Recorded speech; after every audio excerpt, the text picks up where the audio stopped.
Words of wisdom Well, from three-time NBA champion Bruce Bowen. Stay tuned.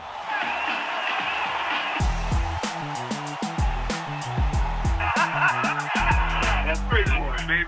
That's three. That's three. That's three. Hey, that's three. Woo! That's three. I gotta get it all. You were known as like the defensive stop, right? Like on the perimeter. Yeah. There was a lot of controversy sometimes with your defense. It was a right? lot. Bruce Bowen was one of the dirtiest players ever to play the game. How dirty was Bowen? Bleacher Report ranked him first. And you want to say, no, that's not all I did.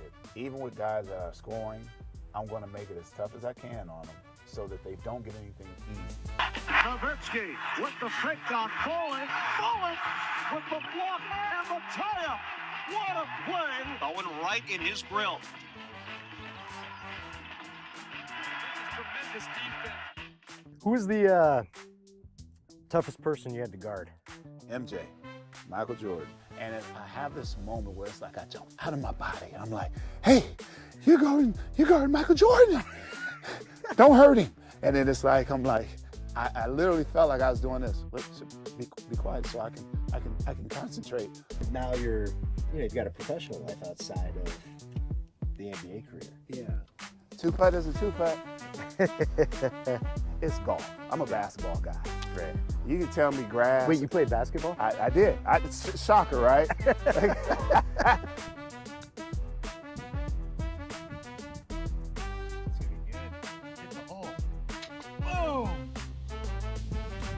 That's how champions do it. Hey, I really do love this game. Right? There we go. I appreciate you being open to this. Yeah, man, I got no problem with it, man. I enjoy this game and all that it entails. So I think people get a chance to learn a little bit about some folks and more importantly, understand that everything seems to have a process. And how you go about your process is ultimately who you become. So I want to get into a little bit today, like some of a little bit of the good, the bad, the ugly with your career, right? I mean, went undrafted, went overseas, then the CBA. Which one is that one considered? That good, bad, or what? I don't know. That's you. That's your life, man. I mean, it ended well with three championships, right? So, but a process, right? Because you could have been like, screw this, I don't want to play in Europe or the CBA, and just but you kept going. I think part of it is your optimism in life. You know, when I was at ESPN, I wore a bow tie, and I came up with an acronym for that, and that was being optimistic wins. Being optimistic wins is not about the W. It's about how you handle whatever adversity you go through. Okay. And if we can have an optimistic attitude about stuff, I think that helps us in the process of becoming whoever we're going to be, but in a positive way. Because if you go negative, then you're going to start making excuses, blaming others. Right. And now, how easy is it for you to get out of bed to go put in the work when you're blaming others? It's impossible. Exactly. It's impossible. That's interesting. So what's your phrase? Being optimistic wins. Being optimistic wins. So one of the podcasts I had where I was just riffing a little bit, I was like, every successful person has a mantra that they come up with, right? So mine is, if I have the capability, I have the responsibility. Right? If I have the ability to figure something out, learn something, grow, be better every day, then I have the responsibility of myself, my loved ones. Yeah. It falls on me. I like But that. Responsibility comes from a response, right? If I find out I have the ability or the desire to do something, my response is that I should go get it. I think because in the process of when you're always listening and trying to not get an edge, but find some type of motivation out of something, I think that's kind of where that stuff comes from. And because of that, you get that. And I think some guys just tend to listen a different way because they're in tune to what things are in life. Being in tune to what things are, you realize that's something you can use just like that. Yeah. We're going to have some great comments today. We're going to have some words of wisdom from three-time NBA champion Bruce Bowen. Stay tuned. I'm just showing you and telling you what's a great shot. I cannot guarantee anything. It's what life is. But I'm gonna have fun doing it. That's a good ball. What do Okay. you think, Tyler? He knows who the member is. Over that bunker, right? Yeah, over the bunker.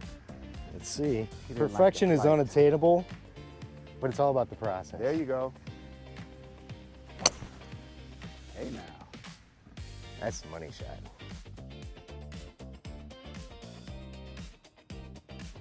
My ball probably ran out. This is what happens when you don't have the beauty of what others have in this game of maybe keeping it in the short grass. So good. So good to be out in nature. Crazy thing is, when I played basketball, I thought golf was too much time outside. And now when my wife want to do something outdoors, I'm like, do we really have to eat outside? No, sweetie, there's bugs out here. But it's funny how bugs never bother you on a golf course. I'll get something out there. See what happens. 187. All right. Oh, I fell off it. Just what I want in the beginning of a day is this. I have another opportunity, Eddie. Maybe I do well, maybe I don't. And it's the only sport, though, that it's not until you try the execution of whatever your shot is that you realize what you did wrong. So you're gonna find out why. You may not like it, but you're gonna find out why. Don't be ashamed to go with the Texas wedge every now and then.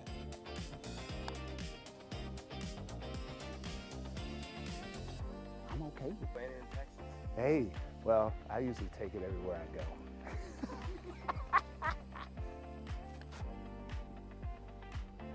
Sit down.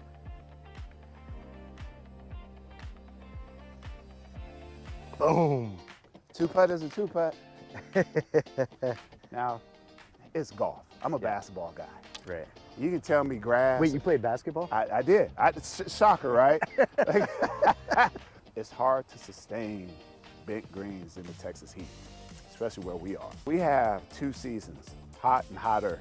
So it's hard to keep it during that time. It's golf, and That's all. I'm not sweating it. Hey, you shouldn't. I wouldn't. I don't sweat golf at all, man. Some days it's 78, other days it's 87. Right?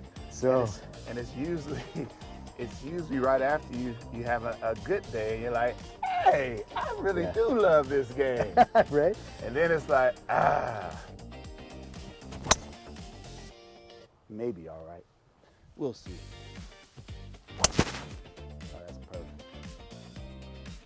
I mean, I thought you were living in the Chicago area.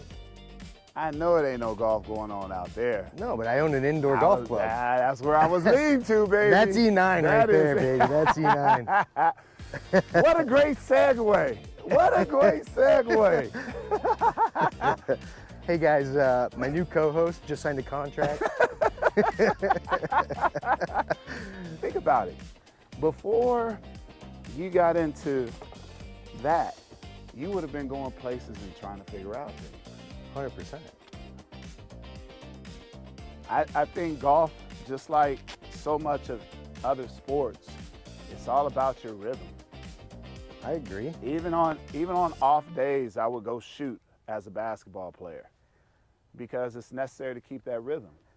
Yeah. And you know, when you're able to do that, I think good things happen from that, or at least you feel comfortable. Or you come across it. Kept it low under the tree. Yeah. So talk to me a little bit about like your motivation, you know, early in your career, right? Because I mean, you were known as like the defensive stop, right? Like in the perimeter. And, Yeah. But like, was that like something that you thought about, or you just found like You liked doing that? Like, how, do you know what I mean? Like, well, there's Did you actually like playing defense, Bruce? I mean, nobody really but likes here's that. here's the deal, right? Like, I played high school ball, right? And there were certain things I liked about the game and other things I didn't like, right? But you have to do it all, right? Like, I loved free throws, Right. Loved free throws, Right. I'd shoot 1,000 a day in the summer on the driveway, right? But I just didn't have the height or the speed, Yeah, okay. right? Or the defense. So, but like, was it something you intentionally thought about? Was like, hey, like, I like stopping people. Like what? No, it wasn't to that degree until it became something. Okay. See, with Pat Riley, the only way that you're getting on the floor at that time was through defense if you weren't a known commodity. And I wasn't a known commodity, and I'm okay with that. Yeah. A lot of people didn't know me. I went to Cal State Fullerton. The only other person that came out of there that had any credibility was Leon Wood, who was on the '84 Olympic team. Okay. Then it was Cedric Sabalas, who won the slam dunk contest Right. when he had a blindfold on that had holes in it so he could see. Oh, I'm sorry. He had a blindfold on. Oh, that's a little known secret. No, but so I was first team All Big West. I was recognized, but I didn't do anything that stood out to others. Right. And so my time, as you stated earlier in this, being in France, it was an opportunity for me to work on my craft. I continued to work on my game, but I've always had the ability to guard people. But it was never to the degree of what people started making it out to be once I got to the NBA. Okay. And with Riley, that was going to be my ticket. And I had a great example in front of me in Dan Marley and Keith Askins. And so I had the blueprint, so to speak. And now if I can do other things that will help me stay on the floor, then great things can happen. Like shooting threes from the corner. Like yes, taking advantage of your opportunity. A lot of times people say, well, he only shot corner threes, and you want to say, no, that's not all I did. It's just a matter of semantics and how strategic you can be in placement of guys on the floor. Right. If you help off of this guy, where is he at in retrospect to being on the floor? There are times where if the ball moves the correct way, it's always going to end up in the corner. Right. So swing. Right. And Dan Marley and I used to sprint trying to get to the corner first because Whoever's if you there mention first. right. Because if the ball rotates the Kind of right like whoever way, gets to the shotgun seat in the car first gets it. Yes. But it's something I embraced. Yeah. Because I figured that not a lot of guys were willing to do it. Yeah. Because it's not a thankful position. It's usually a thankless position because, so-and-so scored 40 points on you. So-and-so, he's 10 for 10 on you. It's a lot of things that can happen like that. Yeah. But at the same time, I always understood that even with guys that are scoring, I'm going to make it as tough as I can on them so that they don't get anything easy. Yeah. So if they wear me out one night, hats off to you. Right. But we have a next time we're going to play. Yeah. And I'm going to be more dialed in as well. So how did you handle some of the negative commentary in the NBA, right? I mean, the announcers, man, they are so critical. Yeah. I mean, there was a lot of controversy sometimes with your defense. It was right? a lot. Like you were, a bruiser and but I've hung out with you for hours, right? And you're just not a mean person. So, I mean, maybe there's an alter ego on the court. There was somebody different on the course. Okay. Or on the court. Yeah. The dirty part used to bother me. Yeah. Because I'm a hard worker at what I do. Yeah. I wasn't blessed with some of the talents that others were blessed with. And now you want to call me dirty. Yeah. And when you get people saying things like, well, he intentionally did this. Yeah. I don't care what you feel about a player, but until you've done something at a high level and heard someone say something as callous as, oh, well, he intentionally did that, as if you know what I'm doing, or you have all this information that I'm this person. Right. That part bothered me early on because you work so hard to get here, you want to hear the accolades of getting here. Right. Oh, man, he's a great guy, da-da-da. But then you realize that everybody has something to say. And so that's true. everyone has something to say, and reporters have a job to do. Now, a lot of reporters, they were beat reporters for certain teams. Right. So they're writing for a certain audience. Well, they have a certain perspective they have to maintain. And if you're from Indiana and the great Pacers, all the years that they've had, and you're writing for them, 9 times out of 10, you're going to say something a little snarly or gnarly to kind of see what you can get from that opponent. Sure. And for me, it just made me understand even more so that, okay, everybody may not like you. Right. Even though they say, oh man, I really respect what he does. They may not like you, but if you're doing what you do for the accolades of what they say, then you're doing the wrong thing. Right. You gotta be doing it for yourself. You gotta be doing it for yourself and the betterment of whoever you're with as Right. far as the team is concerned. Right. So, it was more about get out of the way of that stuff and be who you are and try to be the best version of yourself. Yeah.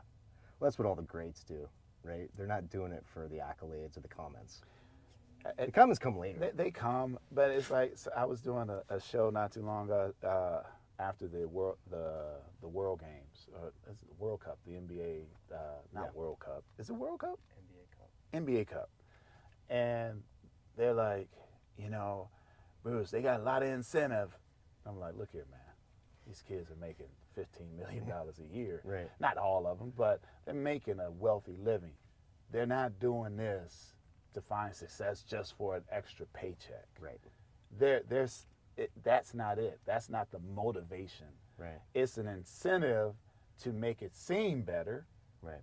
But at the end of the day, they're doing it because they love playing basketball. Yeah. Do you think that's true for all players? I mean, because now these kids, I mean, NIL, like they get so much money before they even prove themselves on the court in the NBA, which is a different level than college, right? So right. I think like MJ said it once on an interview, right? He was just like, we didn't start making money until after we became something, but all these kids get all this money right away. You away. have to first prove it, and this is where I'll go with that. It's the beauty of what those behind us did. Yeah, they created this opportunity for you. Now, what type of opportunities are you creating for those that are coming behind you? Right.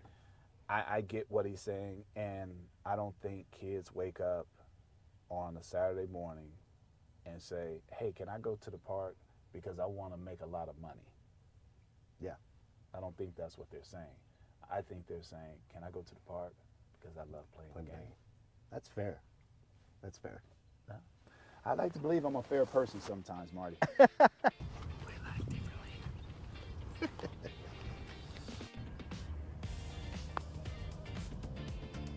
Yeah, 2 cups out. They'll have it somewhere else tomorrow. You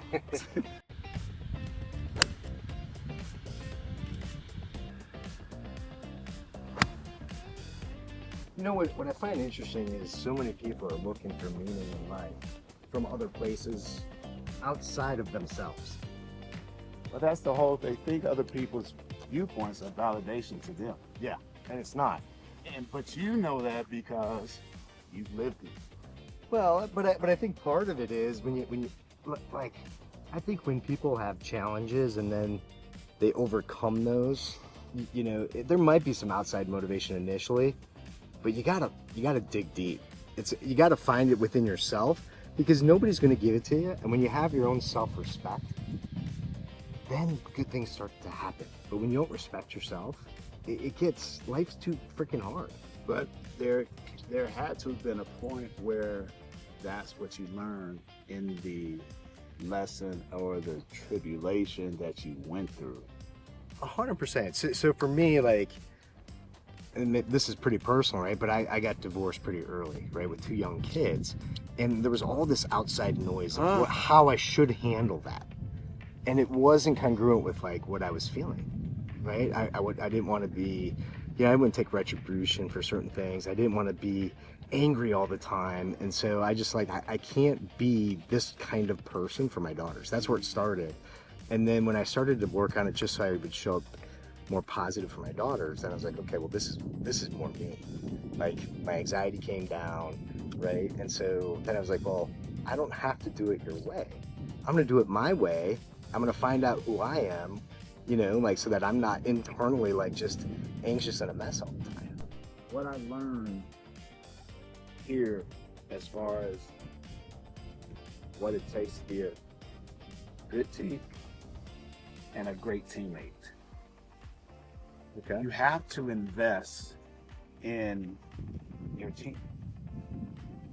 It's not just everyone show up, put the ball out there, and everything happens. We have roles in that. Now, your role may not be as sexy as someone else's, but it's so vital. Right. And I think, if anything, that's one of the greatest things that I've learned in this game here under Greg Popovich. We did a team building session in training camp one year. We go out to this, this is Military City, San Antonio. Yeah. So you have all those types of places for team building where you got to climb. You have this circular ring that you got to go through, but you can't use your hands or your legs. Right. And so you hear it's like, well, how am I going to do it? Right. You got to have your teammate pass That's you your to team. another teammate. So it's those things that I learned a nuance to this game that I love and that we all thought was truly about being in a gymnasium Right. and just playing a game. Yeah. And being able to understand how each and every one of us tick in adverse situations. How do I communicate with you? Yeah. How am I able to get you going to a certain point that before you weren't? Right. And it's different levels. One year, we're coming off of a game in Chicago. We're playing in Milwaukee. It felt like 75 people were there. And it's cold. I mean, Milwaukee in the winter. It's freezing. Yeah. Yeah. So the building is cold, and we're just kind of sluggish in the beginning. So there's a ball going out of bounds I couldn't get to, but I ran and I dove. And Tony says to me, "Hey, Bruce, why'd you dive for it? You couldn't get it." I said, "Tony, we need something to get going right now." Yeah. And when I said that to him, Right. it clicked for him. He got to going. Yeah. But it's different things that you learn. Yeah. Did you guys win? Of course. How dare he ask that question? I don't bring that story up unless we win. We're not talking about the losing games. We're talking about the winning games. Oh, man. Now you've got a professional life outside of the NBA career. Yeah, I think being intentional creates better habits.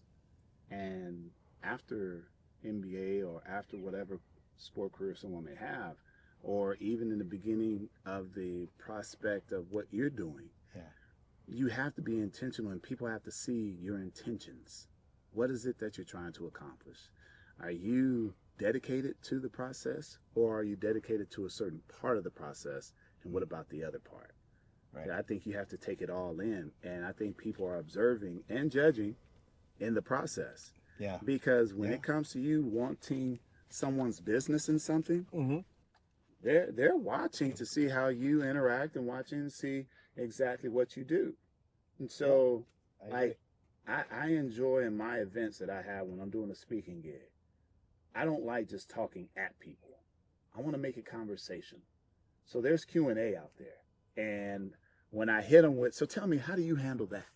And they go, oh, you were serious about that. And then they answer, and next thing you know, we're having dialogue.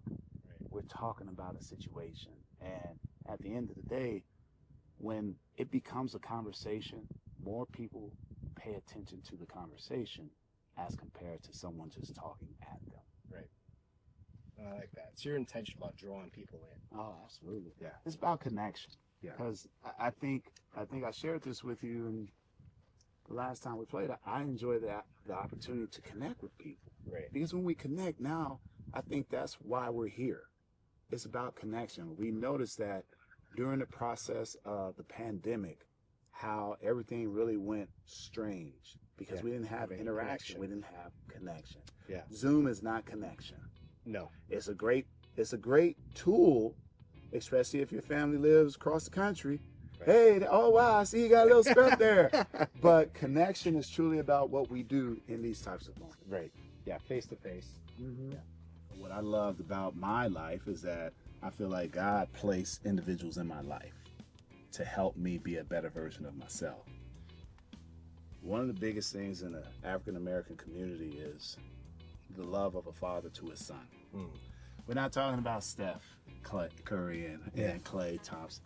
We're not talking about those dads. Yeah. We're talking about the other dads that don't know how to handle life circumstances, that don't know how to be accountable, that don't understand that it is a responsibility that you have to provide for your family, Sure. let alone your son.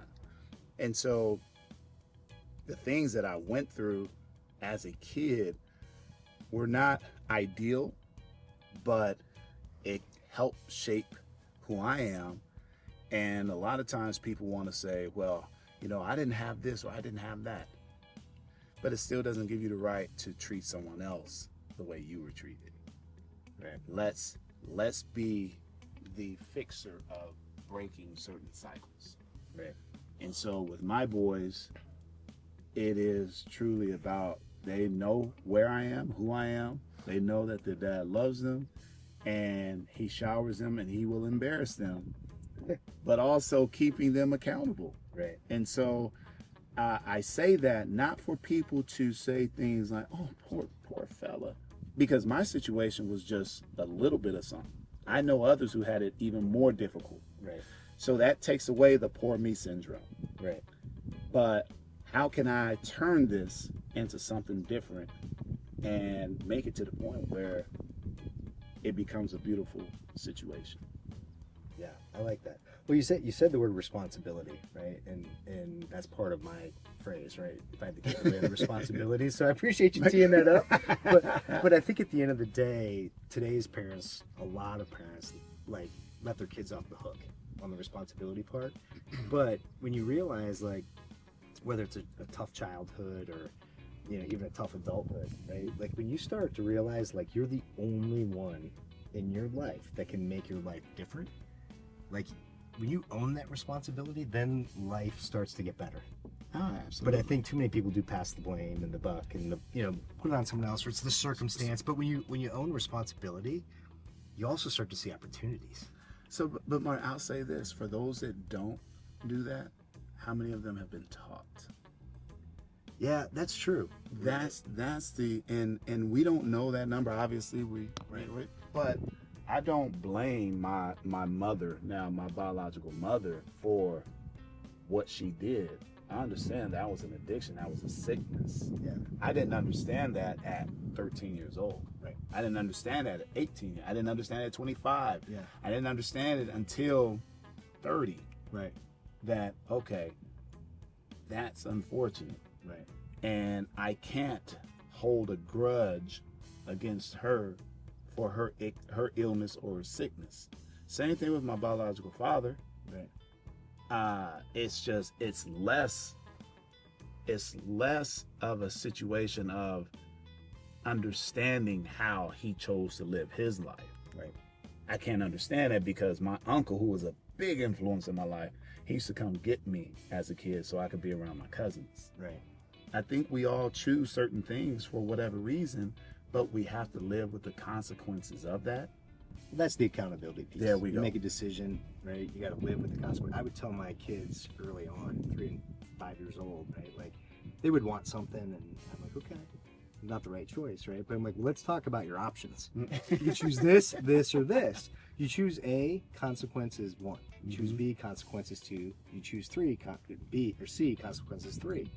I'm okay with whatever one you choose. Just know you're choosing the consequence, right? So I taught them early on about accountability, right? And so, you know, one of the things you mentioned too is, like, people don't have someone teaching them responsibility. And I agree with that. It's part of the reason I love Bernie's book bank, right? He's giving kids books that don't have books in their home, right? And so even if you don't have a role model or a mentor, you can find those in books. Oh man. Right? Like, so my parents were great, you know, but like every parent, even me as a parent, I'm not perfect. No. My parents weren't perfect, but they taught me responsibility and accountability, and your actions matter and everybody's watching. They taught me some of those things.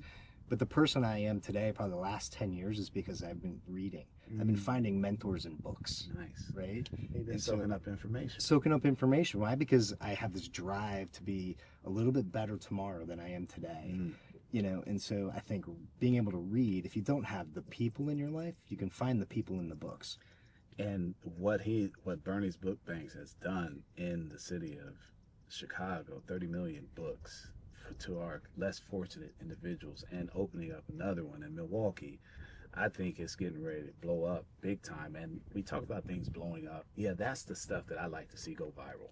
100%. I'm all in on It's truly about, you know, that literacy is necessary in our society. Yes. No matter what. Yes. You know, and unfortunately the numbers are coming down where kids are able to read past the 6th grade level. I know. And you know, all we can do is continue to support those types of entities, and also understand that hopefully somebody's going to get it at some point and say, I need to do this in my life. Yeah.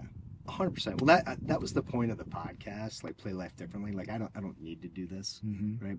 But I know social media is a forum for a lot of people, and unfortunately, a lot of social media is, you know, isn't healthy stuff, right? Yeah, you see the content. You see the content that goes viral. Absolutely. It's not always wholesome. Well, and it goes back to the parenting. You know, those kids that I have to give them a book, not an iPhone. Give them a book. Well, I mean, it's so different because I didn't get my first cell phone until I was 25 years old. Yeah, I was 20. I was 20. See, and like I look at my sons and I see them. I'm like, hey, you're addicted, and he don't even like. No, I'm not. He tried before, and then it's like, no, what's your point, Poppy? It's like. Okay, so we got to put that down. Yes. Yeah. There's a thing called life going on right now, and it will pass you by if you don't take advantage of the beauties here. Now you know what? This thing called life ain't so bad, Steve.